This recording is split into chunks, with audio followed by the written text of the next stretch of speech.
I'm honored to be here, to be sitting on the stage with Steve, who's an old friend, and I'll tell you just a little bit about him, and we'll get right to it since we're running a little behind schedule.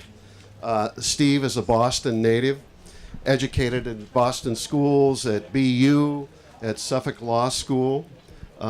He spent 37 years at the Boston Globe, and I can't think of anybody who's more distinguished in his service to journalism, frankly. He's shared in 3 Pulitzer Prizes. He was the Washington bureau chief for the Globe for 6-7 years, and he was participated in the Globe's series exposing pedophile priests in the Archdiocese. He was involved in journalism that investigated the Rhode Island fire that killed 100 patrons, and on and on and on. I could go on for a long time to talk about what Steve's done, but yeah.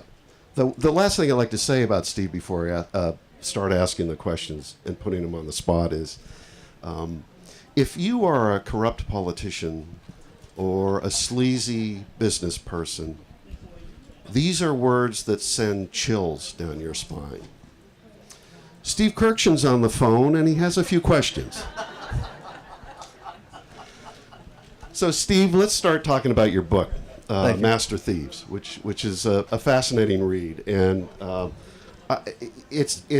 in case you folks don't know about it, it's about the greatest American historic art theft.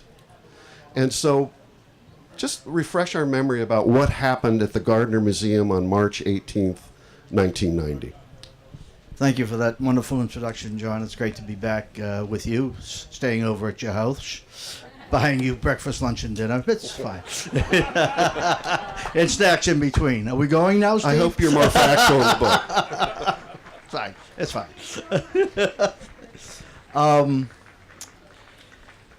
The Gardner Museum, the actual theft took place in the early morning hours after St. Patrick's Day in Boston, which, as you know, any of you who live in Boston, it's a holy holiday.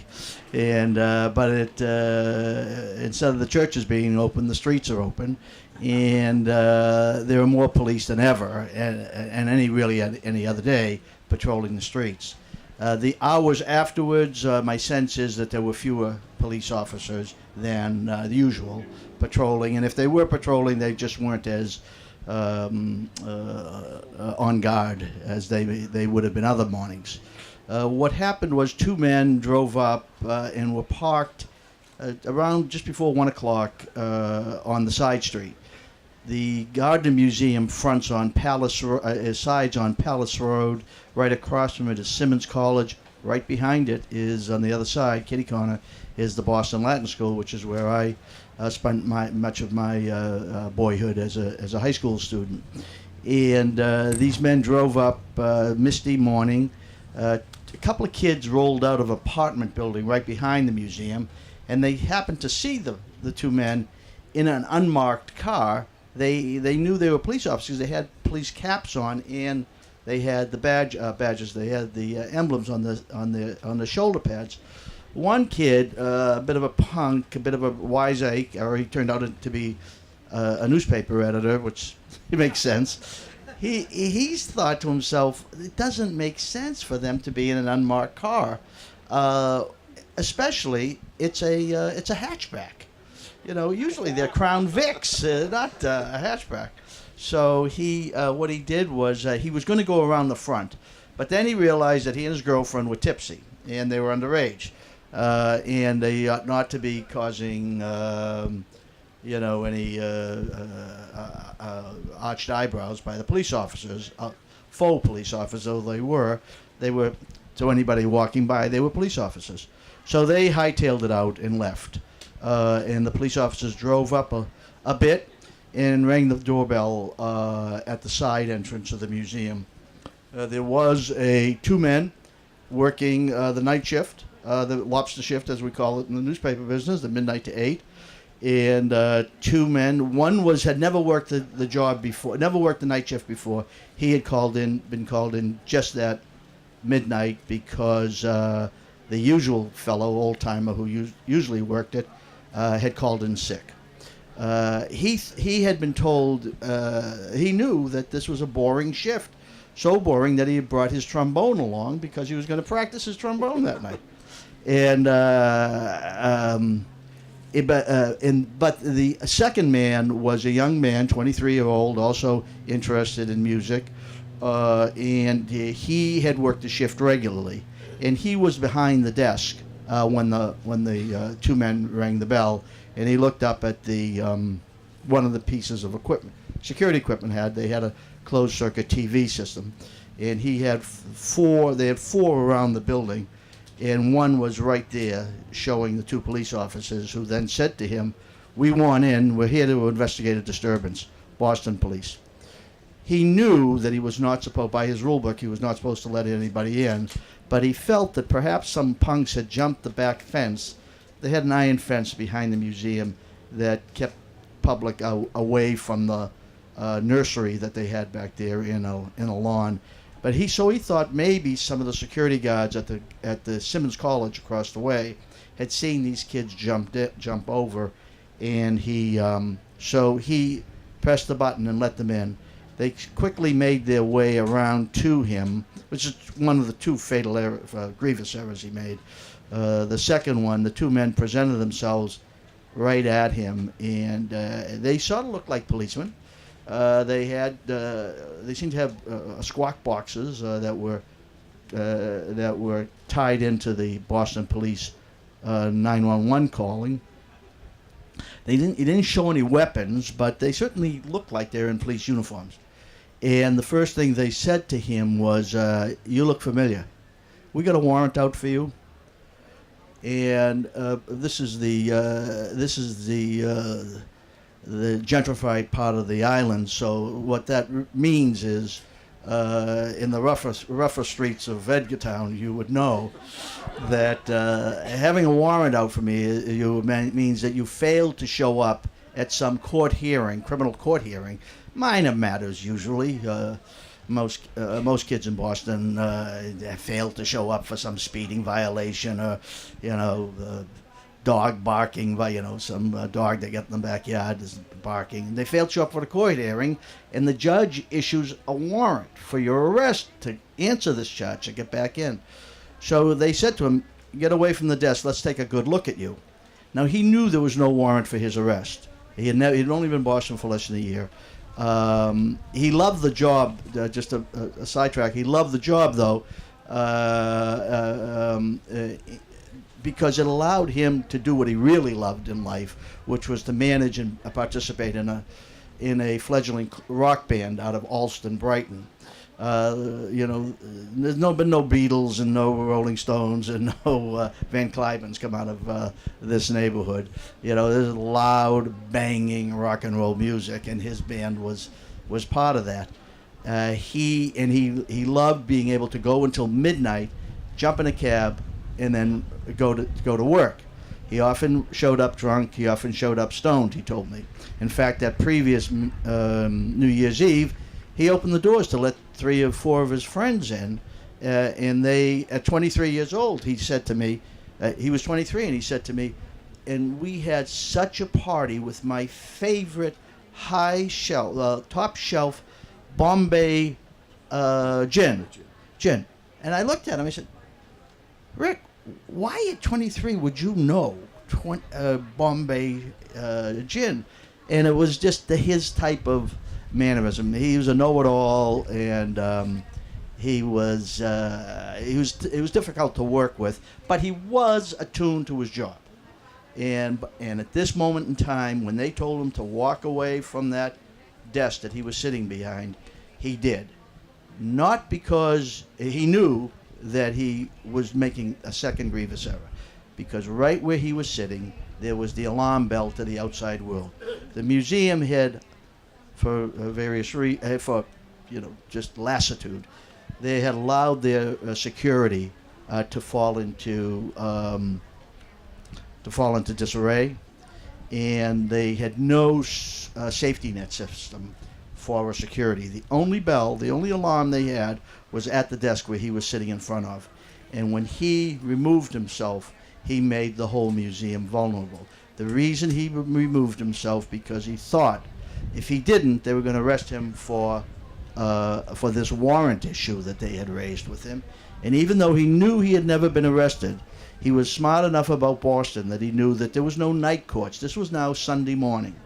And there's no weekend courts in Boston, in Massachusetts. You get arrested during the weekend, you're staying in jail until Monday morning. And he knew that. And the problem was, this being now early Sunday morning, he did not want to miss the ticket that he had in his pocket to go to the Grateful Dead concert in Hartford, Connecticut. So he removed himself from that perch, and he was quickly tied up, as was the second. So let me just ask you about this is 1990. The Gardner Museum, your book tells us, actually had been warned 9 or 10 years earlier that something like this was going to happen. That this whole ruse of two men dressed like cops, the whole thing. They'd been warned about this. And in fact, even 3 months earlier, the Museum of Fine Arts had fallen prey to a very similar Right. heist. It's interesting, yeah. The 3 months before the St. Patrick's Day celebration, and then the theft at the Gardner 3 months before was the first commemoration of Martin Luther King Day. We had some sort of wispy Martin Luther King Day celebrations, but in 1990, the state, or the city of Boston, decided that they were going to officially commemorate. In January 15th, 1990, we officially commemorated it, and it went on quietly and went on with proper commemoration. And in the early morning's hour, 2 or 3 o'clock in the morning, 2 men dressed as police officers showed up at the MFA. The MFA, several months before, so this is January 1990, several months before, had an incident in which they had only one guard at the up in the second floor gallery, in which the Tutankhamun exhibit was shown. One gallery. There was like thousands of people throughout that second floor. And way at the end, at the other end of that gallery, there 2 men come in with a baby carriage. Baby carriage, and seems to be a baby inside, but there was no baby inside. They go to a Ming vase, which is encased in a glass in wood frame. And they work zoom, zoom, zoom. They take off the glass frame. They take out the Ming vase. They put it in the baby carriage, and then they disappear. So that caused that security director at the MFA, a long way to answering, but it's an important point. They got the MFA got a new security director, and he was head of the Massachusetts State Police security system. And he quickly realized as he took over that there was one most vulnerable time of day of a museum is at night, at the lobster shift, because the public's not around. The public's our friend during except it didn't happen that day at the exhibit at the Tutankhamun, but for the most part, the public's your eyes and ears around the museum, that no one's taken something off the shelf, so off the gallery walls. So he put in an extra person, and that was he made sure that the security protocol was that no decisions would be made without the approval of the added person was a supervisor. No decisions would be made. You had to go to the supervisor. So 2 men dressed in police officers say they're chasing here to investigate a disturbance, and the man in the behind the security desk at the MFA says, "Oh, I can't let you in, officers. I have to get my supervisor." Well, I don't say this in the book, but my belief is that this young new supervisor was cooping. Parlance of the street, he was sleeping in a far distant gallery at the museum. So it took this young man who was behind the desk about 10 minutes to go find him. He found him, brought him back to the front, to the side room, and the police officers were gone. But I think because they had added a second, or they had added a supervisor. This guard who had been behind the at the MFA, he prevented, by just being so distant, prevented the theft. Well, the Gardner Museum didn't have that luxury. But they did have an alarm. They did have an alert. In 1981, two men, in fact, three members of a very nefarious gang in Boston, operating out of East Boston, learned of the vulnerability of a home in Newton. The home in Newton had some incredible, very valuable prints. One of Dali and I think Renoir. It's in the book. And one of their masterminds was a thief, not a violent guy, but a guy whom I befriended. And he told me his life story. Louis Royce. He told me his life story, and among his escapades had been running away from home as a young boy in the late 40s in Boston, when he learned that the father of the family was the father of all the other 7 or 8 kids, but it wasn't his father. And while the other kids knew it, Louis didn't. And he felt that the other kids, or the other his brothers and sisters, were making fun of him when he learned that. So he ran away from home, began a life in the streets, a boy of the streets, as is known. And he became a ragamuffin, and he became a bit of a pickpocket and shoe shines, but he never went back to school. He had, when he had been in school, grade school, visited the museum, the MFA, the Gardner, and loved 2 things about it. He loved on the 3rd floor this crucifix scene that he had seen, a Raphael. It was on the desk, and he wanted it so badly. For the rest of his life, he wanted it so badly. And he loved how warm the place was. And when he was living on the streets, late 40s, early 50s, he would sometimes sneak in and spend the night at the museum. Museum isn't convinced I presented the guy to the museum. They're not convinced of that part of his story. But in 1981, the museum was visited by the FBI. Louis and his cohorts in the East Boston gang had stolen these prints out of the home in East Boston, and they were trying to fence them. And they found a guy who they were convinced was a good fence. They could sell it to him for $100,000. And, you know, these guys are good at some things, but the tough part of stealing, the instructive to you, educational, instructive things about stealing great art is getting rid of it. You know, it's easy to get it off the wall. You can go with guns and take it off the wall and hide it, and that happens too often. But getting rid of it, getting someone to believe that who can't live without this artwork is the tough part of the job.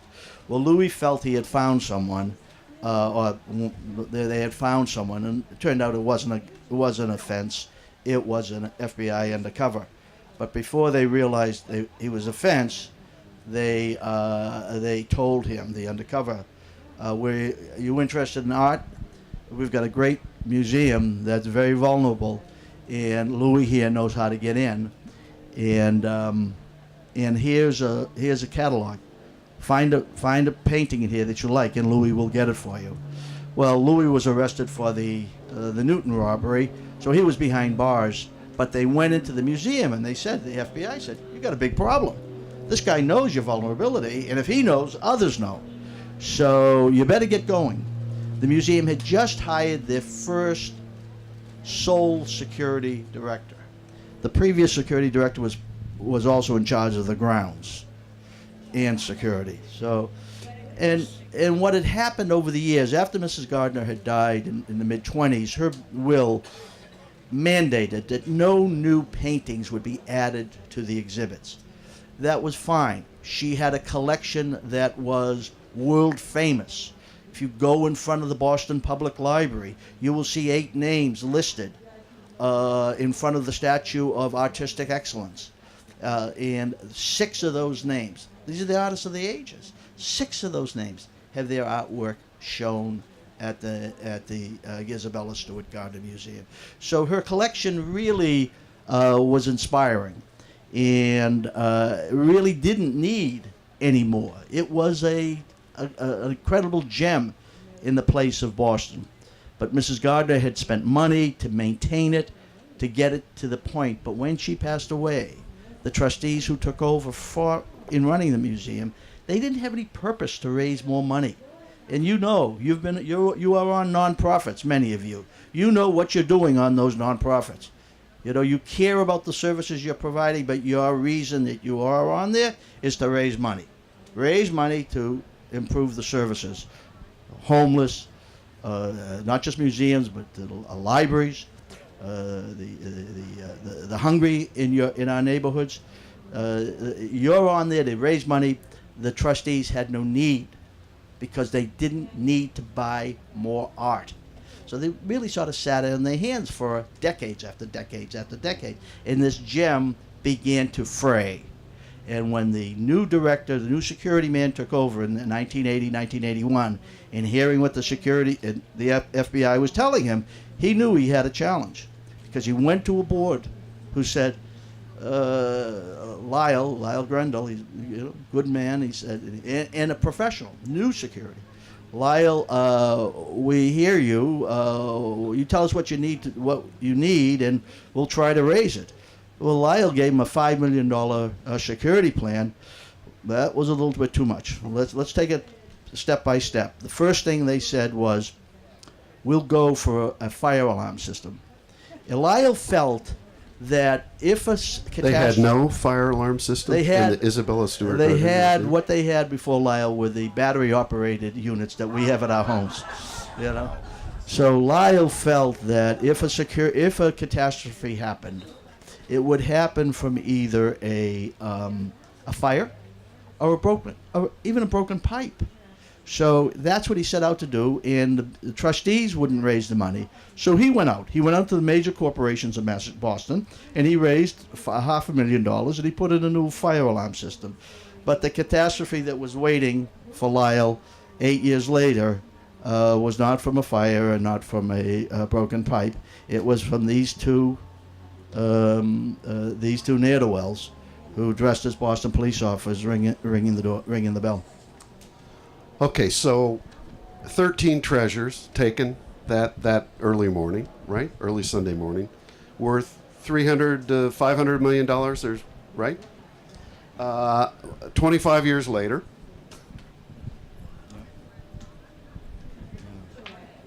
Where are they? Fill in the blank. Yeah. So talk about the FBI's investigation. Well, the FBI took over.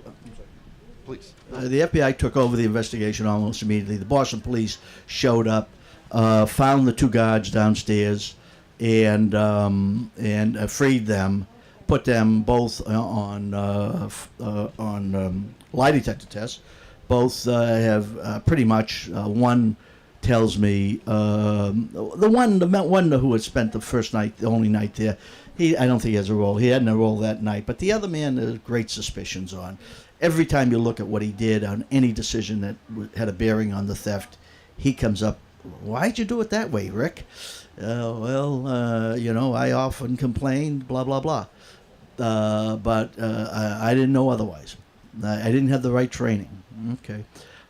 So the only question he failed on his lie detector test, he says, is, have you used drugs within the last 48 hours? And he said no. And that was a lie. He had. But the other questions, he says, he passed, and the FBI has told me nothing to disabuse me of that belief. The FBI took over the investigation because they felt it was an interstate travel. That sounded right. They put 45 agents, I think one of the early stories said there were 45 agents who work in the streets of Boston. That's a lot of agents on one case. But they decided to take it on themselves. As the months passed, they didn't need the assistance. What they usually do is put together a task force, and they usually do that with armored cars, banks, whatever. They'll put together a task force where you have local and state police working at the command of the FBI. They didn't do that here, and there are two reasons, I think. One is a negative reason, and that is the FBI they want the glory. Whoever has the case wants the glory. They want to win the applause of the community, and that's all for the good. But the second, and a lot of people feel, well, the FBI was corrupt at the time. The Bulger case is a clear example going on around the same time, a clear example of the corruption of the FBI. That explains there's some sinister, but I don't think it's that. I think why they wanted it for the more sort of understandable reason is the FBI does electronic surveillance that the Boston and State Police, they don't have access to. And I don't think they want the information that's gained from that out there. They don't trust anybody. Certainly they don't want us to know, because we may have, associations or ties to the bad guys. But they don't even want the state police, because this is not information that's in any court case. It is just intelligence. So they kept it to themselves, and by keeping it to themselves, avoided or negated having I think the best resources in the neighborhoods. This is a Boston crime. The one, let me just jump towards the actual theft. There's a major split as to why this took place. And my sense was it was not done to satisfy the needs of a Mr. Big, a Dr. No in James Bond, or the Thomas Crown affair, the second one, Pierce Brosnan. There's no Pierce Brosnan in this case. There's no person who ordered this in order because he or she could not live without a Vermeer or one of the two Rembrandts. And understand the artwork here is artwork of the ages. And so the Rembrandt is Storm of the Sea of Galilee, the only seascape painted by Rembrandt. The Vermeer, one of only 36, it's the only Vermeer in all of the Northeast. But the way they treated him, the way they handled the artwork upstairs, as you see, the glass frames are broken. The frames, they're broken out of the frames, and then with the two Vermeers, they're cut out of the backings. That's damaging the masterpiece right away. So there is no feeling that there is an art appreciator. There's another motive that this was done, and I think that's the value of my work here, my research here. I've done this kind of work for a long time, and I've done it for the most part in Boston. I've known the bad guys. I certainly know their lawyers. I know the cops, and I know the prosecutors. And my sense was that this was done for another reason. And my last chapter, I think I put the tail in the donkey as to which gang, which individual, and which thief. You know what? We're going to open it up for questions, but just because we have a limited time, sure. And I certainly have a lot more I'd like to ask you. And but okay, could you go to the mic? Come up to the mic right here. I don't have to come up to the mic. I have a deep voice. My heart was broken when this happened, but there isn't a man. The girl with the pearl earring is in New York. Yes, I know. That's in New York, right? Good for you. I don't understand Aunt Hurley, the director. They're hiring this kid who sounds like a little bit Yeah. of a jerk. Right. Not more than a little bit. She's a very smart lady. She is, I can't right. imagine her interviewing him Well, she didn't interview him. In fact, he was hired before she was hired. She was hired. She was a director of the Mass Art Council of Arts in Boston, and this was as great a blow to her. It was like almost a physical blow to her to lose. She did not hire this individual, and she was getting around to. They had put in a climate control system. The place didn't have air conditioning until it, and she. You have an image that has the paint bubbling on some of the... Lyle said when he would so come warm. in, there was no air conditioning. When he came in the morning, on mornings like this morning, the artwork would be sweating. And beads of sweat, beads of moisture would build up on the art. And they'd have to open the windows. He said, I'd like to have kept the windows open some nights, but don't do that for a museum. So this lassitude had really built in, and she was changing it. She and another one of the major trustees, now he's an emeritus trustee, Arnold Hyatt, was really trying to do the right thing. And she is an incredible fundraiser for the museum. The $80 million addition, $100 million. She said, "Good for you. I hope dig deep. It's for a good cause." Very good Christmas party. Yeah, right. Yeah, yeah. Bombay gin being served. Thank you. Go ahead. And then we'll come back. No, go ahead. I like it. That the works are still around that you think Yep. are destroyed. Yeah, this is more my own sense this comes from the bad guys. We don't destroy the cork of the wine bottle we're using. We don't, and they're not hoarders. Everything's organized. You go into the basement of any of the bad guys, everything's there that they've ever dealt with. Every bicycle they've ever had, every little engine that they've had in their motorcycles is down there. So I do think they hit it.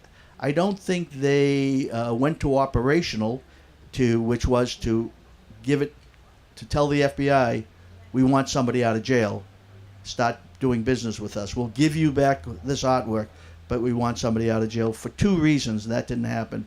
One was because there was so much heat on the streets. 45 agents looking. They didn't want to get arrested. They didn't want to engage the FBI.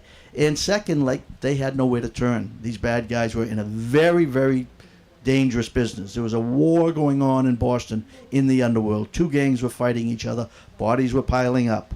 And that's my sense, is the two men who did it, who had the reason to do it because one of their best and brightest was in jail, had just been locked up, and they wanted to get him out.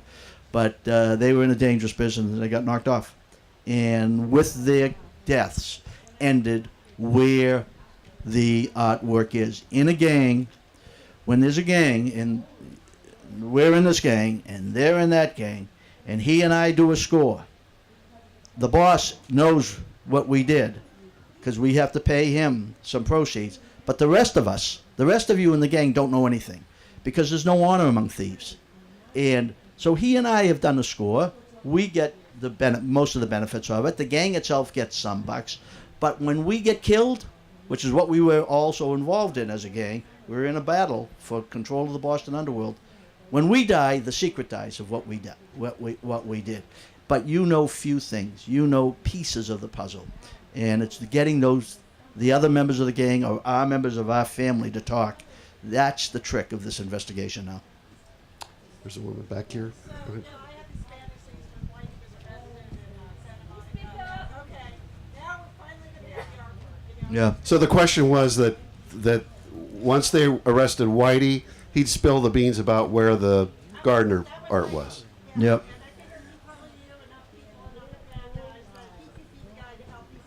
Right.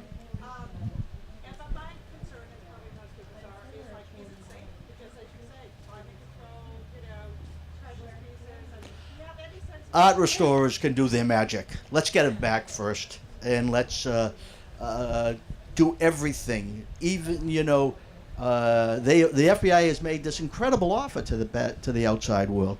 Bring it in. We'll give you $5 million, and we won't charge you for possession of stolen property. It's an amazing offer, and that's been on the table for 10 years. Didn't Don Stern, the U.S. attorney, said, "We're doing everything but driving you to the museum." Exactly. What else can we do? And that hasn't broken the key. So I have another idea, which I hope I get a little twist in. But as far as the Whitey angle is, Whitey was approached in 1991 by his major handler. He did not disappear until 95 to take off the parts unknown. Turned out to be California, Santa Monica. So before he disappeared, he was approached by his FBI handler, John Conley. And John said, "Whitey, you can be the prince of the city. Get this artwork back." And Whitey said to him, "What, do you think I'm dumb? I've been working this case since it happened. They pulled off this crime on my territory. I didn't do it to get you your paintings back. That's your problem. I did it for my tribute. When you pull off a theft in Whitey's neighborhoods, and it was only 3 miles away from South Boston, you have to pay tribute. And Whitey says they didn't do it. So he put Stevie Flemmi and Kevin Weeks, both his day-to-day people, on the case. Kevin came back and said, guy insult the guy here, guy there. Whitey rolled his eyes. They're not big enough. And Flemmi said, best I can figure out, they're in Saudi Arabia. But Whitey did not believe he had put his due diligence to it. My sense is Whitey had by that time lost his clout. In 1988, the Glow Spotlight team had written that Whitey Bulger had a secret relationship with the FBI. Whitey felt the public won't believe it. Doesn't matter what the public felt. The other bad guys knew there was something wrong with Whitey. When it got in the paper, I think Whitey lost his clout, so he couldn't go to people. He had done there was a bank robbery in Medford. He pulled out the guy's fingernails to get the information. Steve, I've been told we're out of time. On that note, sorry. buy the book, I was please. gonna say, can you turn me on?